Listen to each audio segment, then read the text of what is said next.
Let's do this. What is good, everybody? I hope you're having a great day today. Happy Wednesday. Today we're gonna be going live for you guys, and we're gonna basically be going over the first step when it comes to getting back in shape.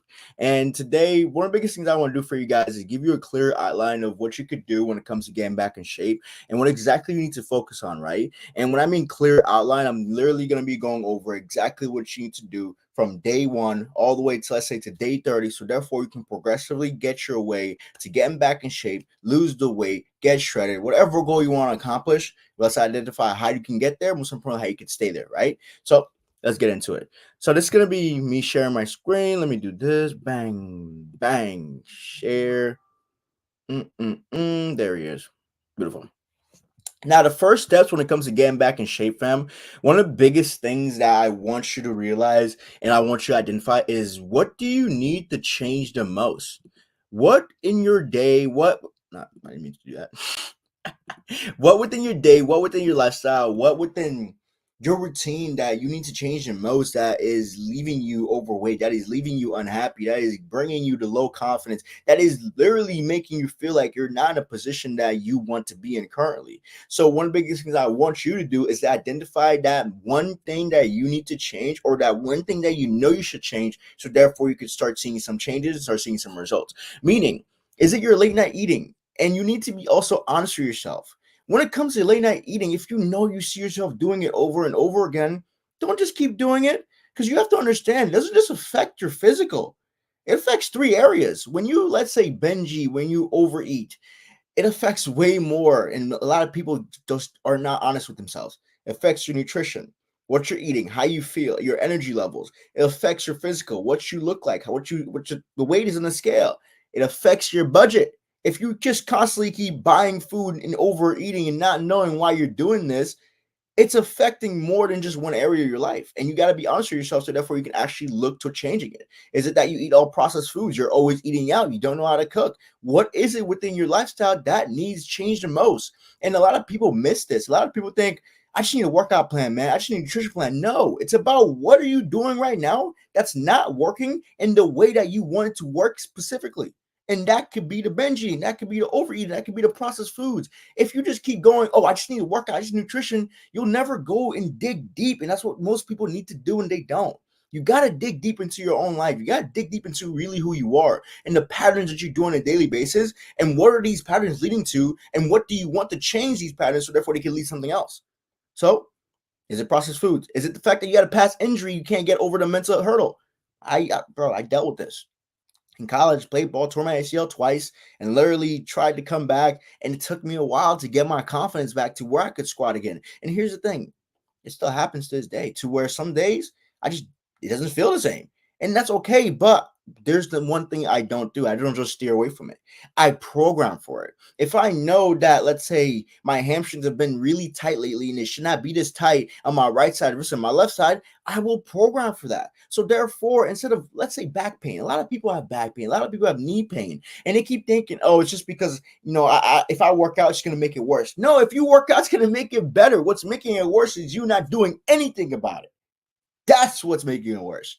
It's you just sitting there with back pain every day going, while you're just working, just walking your knees out of nowhere, and you feel it and you hear it, and you're not doing anything about it. That's what's making it worse. To make it better, program for that injury, program for change so you can actually get it. If you don't program for it, you ain't going to change it.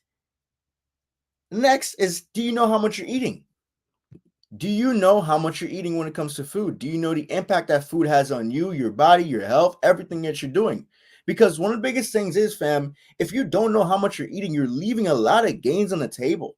And here's the thing, I'm not saying, oh, you got to be on your macros, this and that. No, it's just a matter of, are you skipping breakfast? And just saying I'm not a breakfast eater doesn't necessarily mean you can't incorporate a breakfast and it won't benefit your health. Are you skipping lunch? Are you just having 3 energy drinks for the day? Are you just having 2 coffees? And how is that impacting your energy, your sleep, and everything that you do on a daily basis? And last but not least, are you just lazy? If you're lazy, shit, that's going to be tough. Because laziness, it's a mental thing. And one thing I would say is, plan to take action. Meaning, look at your week, plan it ahead. So therefore you can say, oh, I have 7 days, I'm working 4, I'm off 3. Those 3 days I'm off, gym. So therefore you can change your action steps on a daily basis and just get yourself to progressively start taking action on the small things. But if you're lazy, the biggest thing I could say to you is you gotta have what I like to call a fuck it moment. A moment where you're just tired of being tired. You're tired of looking a certain way. You're tired of feeling a certain way. Me, when I want to change within my fitness journey, I said I will never look back, is literally when I just got tired of not being the person I know I could be. Meaning I know what to do, but I'm not doing it. And I'm beating myself down for not doing it when I should just be doing it. So I said, fuck it, I'm just going to do it. I'm just gonna do it. Why would I just keep beating on myself? Oh, you're this, you're overweight, you're that. When I see myself doing these things on a daily basis. So I said, nah, it's time for change. Fuck that. I'm not eating that way anymore. I'm not doing that anymore. You gotta change and you gotta make that commitment, that decision mentally to just start taking action. And you gotta have a fucking moment. The moment where you're just tired of being tired. And sadly, some wait a little too late. Some wait until they go to the doctor, you're diabetic. And that's when they take action. Or some wait, they go to a doctor, they hear they're diabetic, they hop on medication, and they still don't change anything about the way they eat and the way they do things on a daily basis. And they just think the medication is going to fix things, but the medication is just a band-aid. And over a period of time, yes, it's helping you, but guess what? You have kept gaining and gaining, and therefore now things are getting a little bit worse. And you have to hop on more medication because the band-aid didn't band-aid it. It's your routine. It's what you do on a daily basis that's going to help you change it. Number 2, plan ahead. Number 2 is basically what you could do for these things. When it comes to handling your late night eating, plan ahead. If you know you binge eat at a certain time and it's every day, every night, plan for it. Why are you just watching it happen? Plan for that shit. For me, I used to be late night eating used to be my shit. So I would late night eat all the time, right? While playing Xbox, just eating bag of chips here, my soda here, sometimes my Slurpee here. We've all done it. But when it comes to it, here's what I realized. I was always eating breakfast. My breakfast was always bagel, was always a donut, a croissant. It was never anything high protein or anything I really had, let's say over 50 grams of protein. My lunch was always solid, always high protein, always good in carbs, always had veggies. But my dinner, same thing, always high protein. But one thing that I realized is my protein wasn't high enough. Because yes, I was eating protein throughout the day, but that one miss breakfast left me at like 120 grams of protein throughout the day consistently. And for me, my body needed 160. And at that point, I was 160 pounds. And I'm just going back to literally like 8 years ago. And at that point, I was 160 pounds, right? And I found myself that throughout the night, bro, I would just go to 7-Eleven and get like 3, 4, 5, 6, 7, 8, 10 different snacks. I wake up the next morning, all the bags are on the side. I'm like, fuck, did I just do that? Bro, I couldn't do that anymore. Every time when I kept seeing that shit, bro, it would piss me off. So what pissed me off, I changed it. So what I did is I planned for my binge eating. And what I basically did now is high protein breakfast, high protein lunch, even higher protein dinner. So therefore, I'm more satisfied throughout the day. So I have the bulk of my protein at dinner. While yes, I do still have it within the other meals, but the bulk, at least 80 grams of it, is for dinner. So therefore, I can be satisfied going to the afternoon, which therefore leaves me not craving food, not thinking about food, and just me thinking about work or just doing a video idea or something else. And that has helped me a lot throughout the years. And now, when it comes to binge eating, it's not even a thought. It's not something I do. It's something that maybe, once a week I may go to 7-Eleven, get me one snack, but it's more manageable. It's more controlled because I took those necessary action steps way beforehand. And over time, since I built muscle, I got stronger, and that muscle is helping me retain my physique, retain where I'm at, retain, the muscle mass that I have while still progressively going to the gym. Now it's more manageable. And that's what happens. When you start taking the actions you need to take, over time it becomes easier. And that's what most don't do within their fitness trainings. They just go, and when it doesn't work, fuck, throw in the towel. But the thing is, you have to understand when you're going and going, you're grinding for the first 3 months, that's a good thing. And then the next 3 months, you'll find ways to make it easier. And in the next 3 years, and if you continue to keep doing the little things within that to keep taking action, I promise you the next 3 years will be better. Because you've been in that position before. You've been in that mindset. You know what you're doing when you go on vacation, when you go to that ball, when you go to that wedding, when you do want to look a little bit fitter, stronger, tighter. That's what happens. But people miss that ball. A lot of you miss that. A lot of you just say, oh, it has to be this. No, it doesn't. It could be anything. It's just a matter of how you're doing it. Most importantly, what are you learning from it? So don't forget to learn as you go. That is very, very crucial. Okay. Is it processed foods? Processed foods, plan one of the biggest things is plan ways to eat more whole foods. And that could be through meal batching, meal prepping, and it's a combination of things, right? Because at the end of the day, fam, when it comes to processed foods, if you're eating only processed foods and you're like, that's all I can eat because of my budget, I want you to be honest. Have you ever even written down the number that you want to spend throughout the week? Now, once you've written down that number of how much food you think you're spending, I want you to go through your transactions and actually look where you spent food the last 30 days and say, this is how much I want to spend for the month on food. I promise you, if you're only buying food and ordering food, it will be higher than you think. And you're gonna be like, oh shit, it's higher than I. Whoa. Because again, it doesn't just affect your fitness, it affects everything, your mental, your financial, absolutely everything. So now you're gonna be like, this is what I want to spend. This is what I'm actually spending. How can I bring that down? Meal prep, meal batch, actually have a consistent way or consistent routine where you are instilling whole foods within your diet while going to the grocery store, which is basically kind of a skill. Going to a grocery store, getting the foods that you need, prepping it, and making sure that, oh, now I have a, let's say, $70 worth of whole foods for the entire week planned out. And now I only have to order 2, 3 meals. And that could be $100 for the week. That could be $400 a month. And for some of you, it's not $100 a week. You order one thing, it's $20, and you do that for 7 days a week. That's $140. Or sometimes you order one thing, it's $25. You do that 7 days a week. Boom, 140 goes to 170. It keeps going and going and going. So the biggest thing is get a budget. When it comes to eating processed foods, budget it out, write it out, buy it, prep for it, and then stick to it and then follow it. So the biggest thing when it comes to processed foods is just start with one thing. Start with breakfast only. Change breakfast. Make sure that's whole foods now. And over time, you will find ways to make the rest better. Promise you. Number 2, plan your workouts to aid in your recovery and growth. Yes, you got to plan your workouts to aid in your recovery and growth. If you don't plan them to aid in your recovery and growth, then you're leaving so many results on the table. Guys, one of the biggest things that a lot of people always say is, this is the reason why I can't do this. I always say that's the reason why you should. The reason that you have knee pain is not the reason you should work out.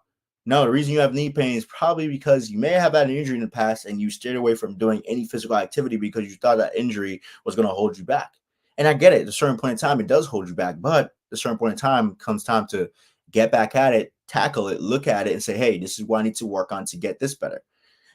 Every time somebody tells me they have knee pain, I tell them, can I help you and actually change it? They're like, oh, it's been years. I don't think it's possible.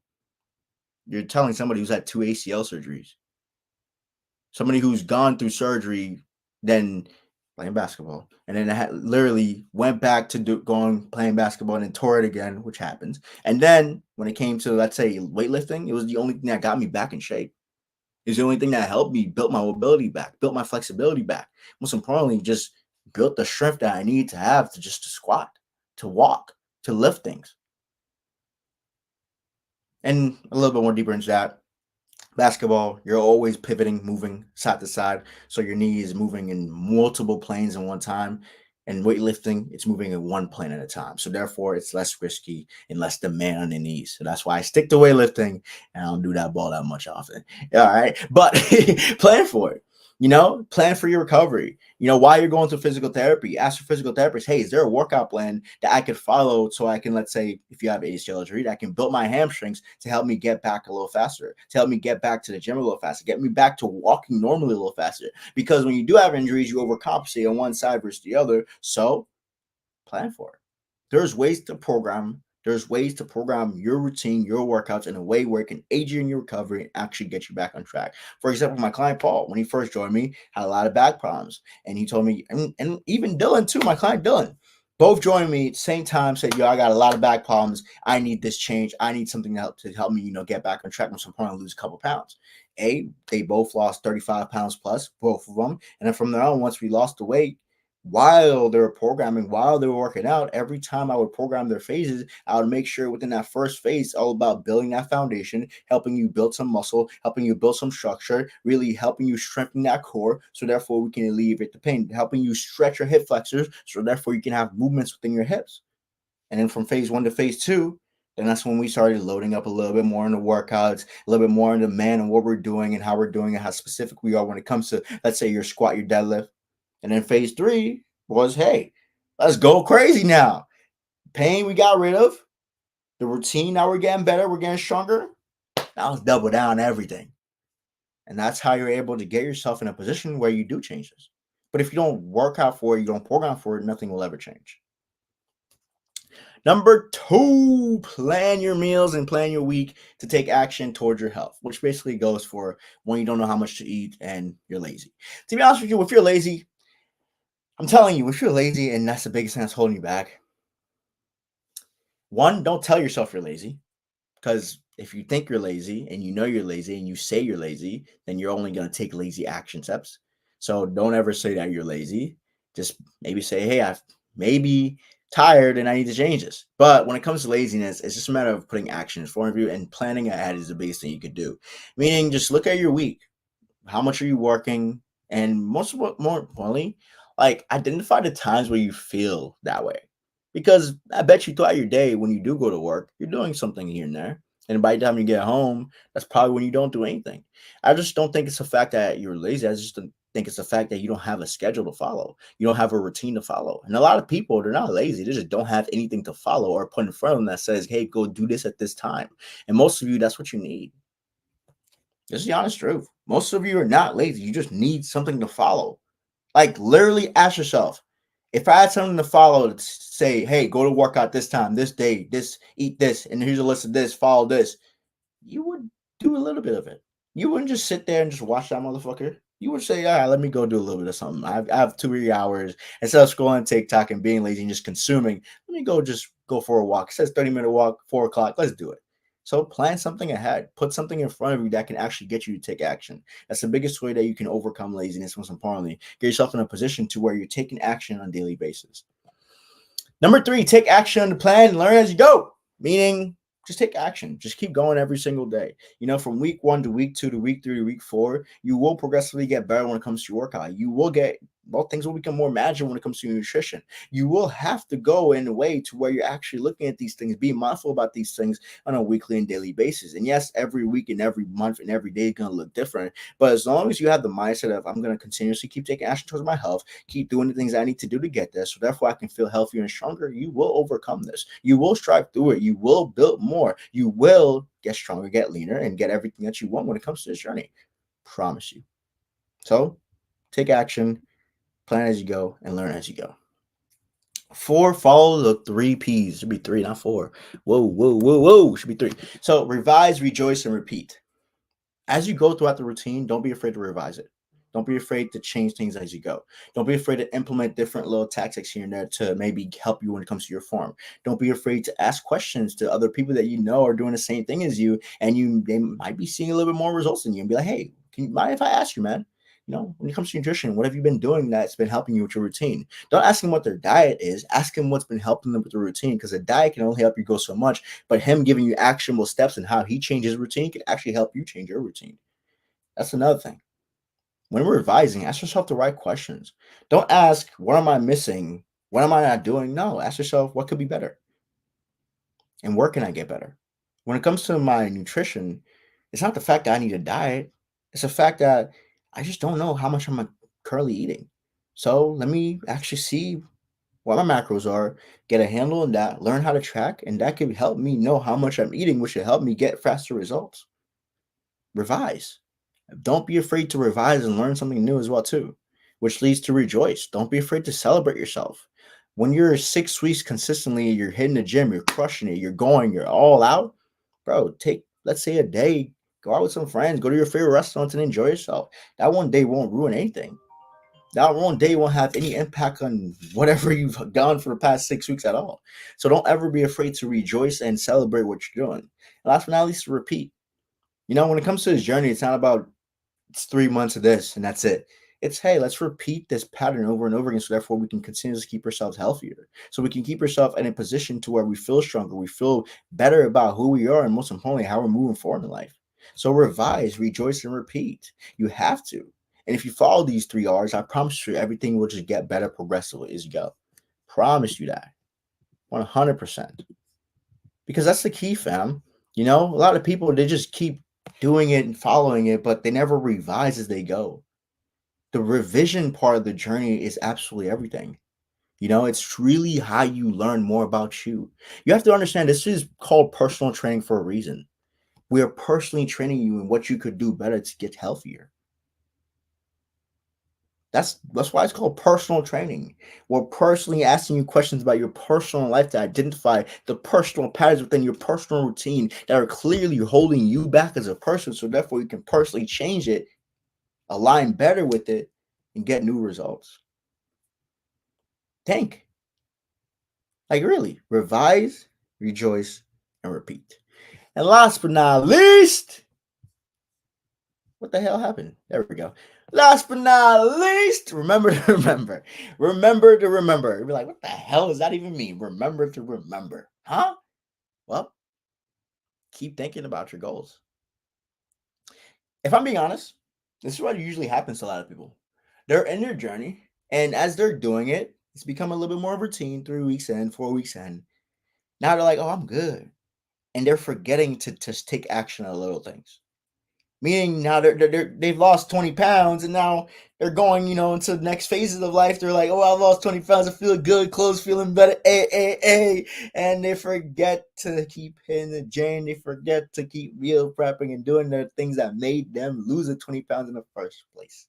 They forget to remember to remember. You got to remember, meaning at least once a day, have a thought about what you're doing, what your actions are, and most importantly, where you're leading towards life. If you keep doing and not remembering what you're doing, why you're even doing it, you will lose that focus. And focus is absolutely important when it comes to this journey. You must focus internally on what you want and how you're willing to get there. So therefore, you can progressively revise, rejoice, and repeat, but always be mindful of what you're doing, which therefore is going to help you get those 3 R's a lot more efficiently, a lot more effectively. I just dropped y'all some game. This was lit. I'm not gonna lie. I love doing something like this to where I really go into questions. Because like going live, it's fun, just telling you about this and that. But when I go into questions like these, I feel like it's a little bit more valuable. It gives you more insight. Most importantly, I can give you different like perspectives and how things go and how things can change, and that can definitely impact you when it comes to what you're doing and how you're doing it. So I really hope this brought you guys value. I hope this brought you guys value. You're able to take down some notes, able to take down some, little things here and there that could tremendously help you when it comes to your journey, when it comes to changing what you're doing, most importantly, building upon it. So therefore you can always do better, be better, most importantly, get to your best version of yourself, because I know it's possible for you. All right. But yeah, fam, hope you guys enjoyed this. And if you ever want some professional help when it comes to your journey and you want to work personally with me when it comes to tackling these within your own life, because that's exactly what I do. And these exact questions I would ask you if you were to, wanted to become a client, if I were to let you in, which is basically what's really going on. Let's deep dive into what you're doing, your routine, and let's really get to knowing what are your patterns. And these are the things that we really need to identify and change. So therefore we can get you to your healthier self, your best self. And here's the thing, it's not about changing your life entirely. No, it's about changing one thing to get a big result. How can we make the smallest like hinges, screws to get some doors open for you? That's it. But with that being said, hope you have your best years. Can't even talk. Hope you have the best rest of your day. Stay beautiful, stay blessed, and I'll catch you next time. Peace!